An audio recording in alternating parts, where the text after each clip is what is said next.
So you don't know what all those knobs do on your synthesizer? Well, that's fine, let's change that today. Hello there, I'm Thomas. And today I'm going to show you how to use any synth and understand better all its essential elements so you can tweak your sounds better. Let's go! Alright, as you can see, I've loaded Retro Synth on Logic. I like it because it's a kinda simplified version of a full feature synth, kinda. It's simple, it emulates retro hardware, and we're going to concentrate on subtractive synthesis, which feel more common. To explain better what I want to show you today, I'm going just to tweak the settings a bit to put everything down to 0, because I don't need that right now.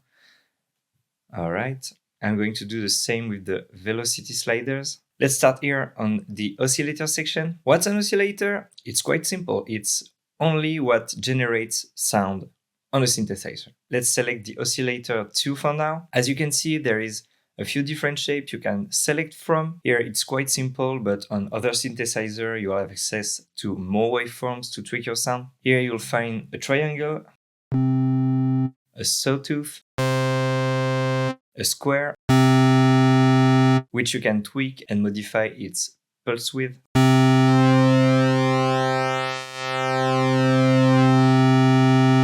Then usually you'll have access to some knobs. Here you can select how semitones down or up you want your oscillator to be tuned to.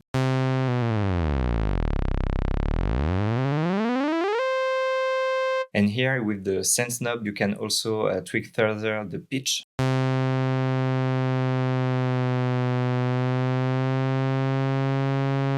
50 cents is half a semitone. It's common for a synthesizer to have multiple oscillators, so that way you can blend multiple waveforms and have them play at different octaves. So if I select my oscillator 1, it's here on the saw wave as well. Let's put it on the square.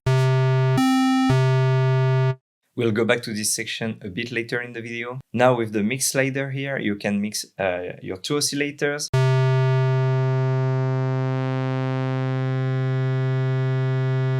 You could put your second oscillator right there an octave down, so 12 semitones.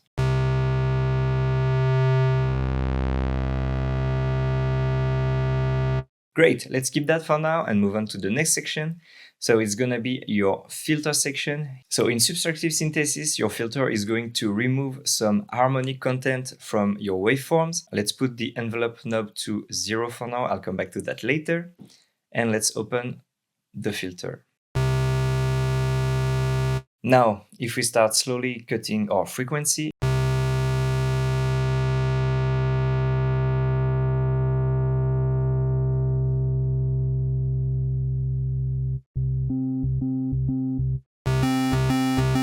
so basically you can make your sound brighter or darker. Here you can also change the type of filter you can have on your synthesizer. Here it's set to a low pass filter, so you're going to cut the high frequencies. You can also select a high pass, which is going to cut the low frequencies, and a band pass, which is going to do like a curve around a certain frequency. Low pass, high pass, and band pass.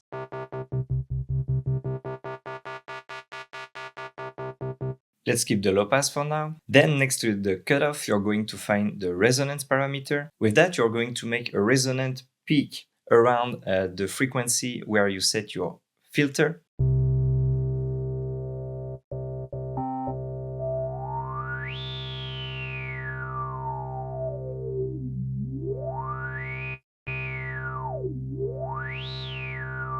So we are really starting to shape our tone a bit more better right now. Let me talk about the key feature right there. It's the keyboard feature. So if you have the keyboard tracking all the way down, so it's off, here you're going to have a fixed frequency cutoff. So your high notes are going to sound more dull. But if we put the keyboard tracking to the maximum, it's going to track the pitch you input with your keyboard and set a relative cutoff to that frequency. And all your harmonic content is going to be the same from the low notes to the higher notes.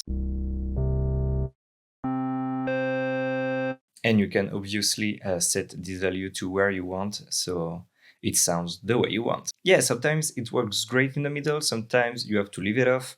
Really depends on what you're trying to achieve right there. Let's keep going to the next section and we'll come back to the modulators later. Here in Retro Synth, it's quite simple. It's your M section, you'll find your volume, and you also find a volume for a sine wave you can put underneath your other frequencies. That can be helpful for bass, for example. Let's keep it at 0 for now. Okay, now let's get done right there and let's speak about envelopes. The most common envelope you're going to find on a synthesizer are ADSR envelope. That stands for attack, decay, sustain, and release. They are a mix of time and volume levels. Attack, decay, and release are a time parameter, and your sustain is a volume parameter. For example, if you wanted to make some pads, you'll want a longer attack, maybe a longer decay as well, a long release, and tweak the sustain to your liking.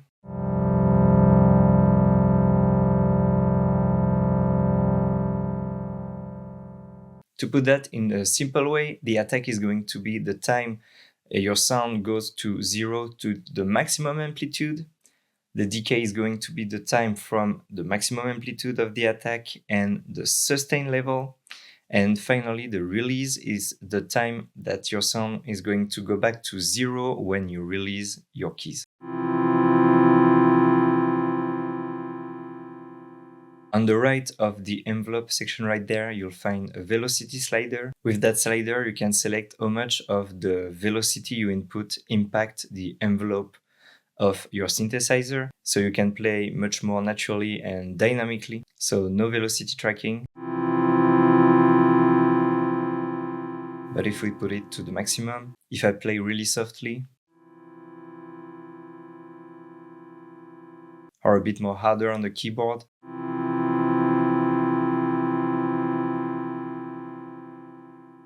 let's keep it to 0 for now. If you wanted to do a plug type of sound, you'll put a very fast attack, fast decay, and your envelope would look something like that.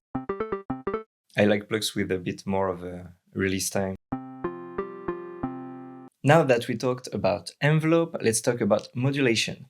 Those are important part of your synthesizer because they are what will animate your synth and your sound. To say it simply, those are sources that you're going to apply to a parameter of your synth to modulate it. Let's speak real quick about the glide parameter. That's basically a glissando that's going from note to note, and the parameter you can use is basically the time of the effect.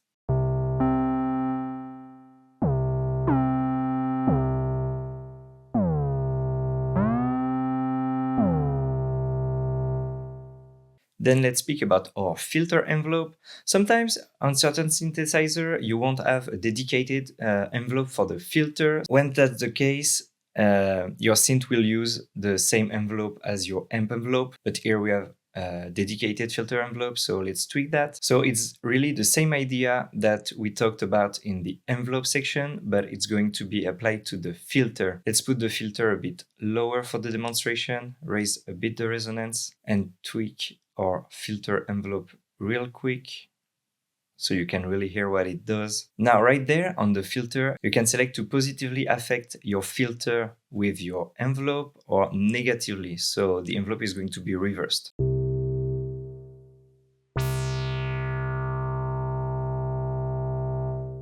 As you can hear, our filter is going to go from its selected frequency to its highest point, then back to the value implied with the sustain level, and then go back to its original position. And if you try to apply that in the negative way,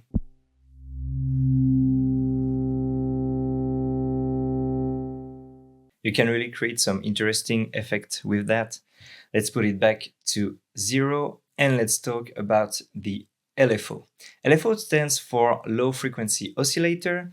It's an oscillator that you can't hear, but you can use them to modulate other parts of your synth. You can select its rate, so its speed. You can set it slower or faster. You can also usually sync it to a beat or a tempo. And you can also apply it to your mod wheel. That way you can directly play with your LFO and apply it more or less with the mod wheel of your synthesizer. Let's put it to 0 and apply it to our cutoff.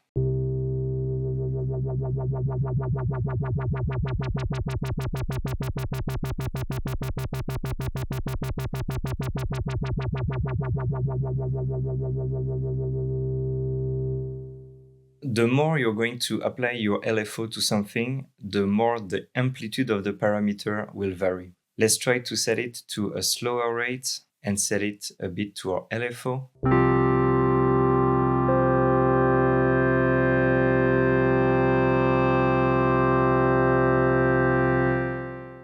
So with that, you really can create more shape with your filter. Let's put it back to 0. And here on Retro Synth, you can also apply your LFO and your filter envelope to your shape modulation for oscillator 1. Here you can tweak the pulse width modulation.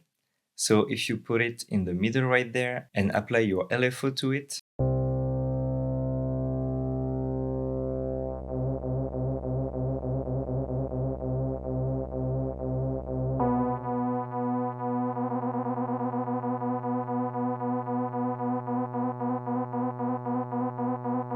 so when the knob is fully on the LFO side, you're going to the full amplitude of the LFO for that parameter. So basically it's just like moving the knob, but way faster with another parameter. And same thing with the filter envelope. Let's put it to full just to hear it. Sounds like that.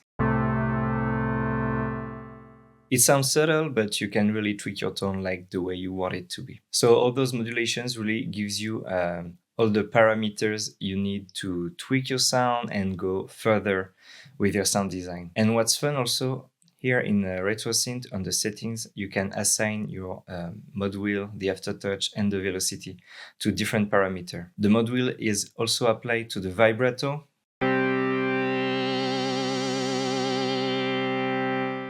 Let's put that down for a second. It also controls the filter cutoff.